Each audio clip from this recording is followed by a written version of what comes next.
ছয় ধরনের সম্পদের উপরে যাকাত ফরজ। কয় ধরন? যারা বলেন মুখস্থ করবেন। ছয় ধরনের সম্পদের উপরে যাকাত দেওয়া ফরজ।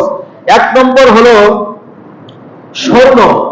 স্বর্ণের উপরে কারো যদি 7.5 ভরি স্বর্ণ, কত? 7.5 ভরি স্বর্ণ যদি কারো থাকে, ছেলে হোক অথবা মেয়ে হোক, তাহলে তার উপরে কি ফরজ বলেন তো? যাকাত ফরজ। 2 নম্বর হলো রূপা। 2 নম্বর কি? রূপা যদি 52.5 ভরি থাকে। কয় ভরি? 52.5 ভরি যদি রূপা থাকে, তাহলে তার উপরে যাকাত কি? ফরজ। দুটো গেল। 3 নম্বর হলো গৃহপালিত পশু, যারা বাড়ি পোষেন, এই পশুর উপরেও কি আছে বলেন তো? যাকাত ফরজ হয়। পশুর ক্ষেত্রে যদি আপনার 30টে গরু থাকে অথবা মহিষ থাকে, তাহলে আপনার উপরে একটা গরু দেওয়া ফরজ।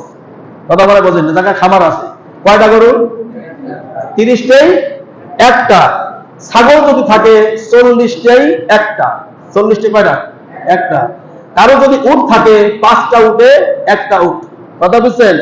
তো এইরকম যাদের পশু, গৃহপালিত পশু আছে, এই গৃহপালিত পশুর ভিতরেও কি হয়? কত? যাকাত ফরজ হয়ে থাকে। এরপর হলো 4 নম্বর হলো, 5 নম্বর হলো নগদ টাকা। কি টাকা?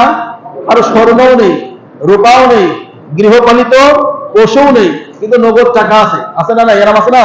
তাহলে নগদ টাকার উপরে, এই 4 নম্বর নগদ টাকার উপরে যাকাত ফরজ হয়। 5 নম্বর হলো উৎপাদিত ফসল।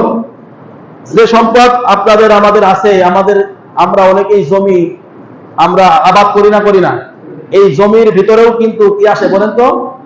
যাকাত আসে, ফসলের উপরে যাকাত আসে। এই সম্পর্কে একটু পরে আলোচনা করব।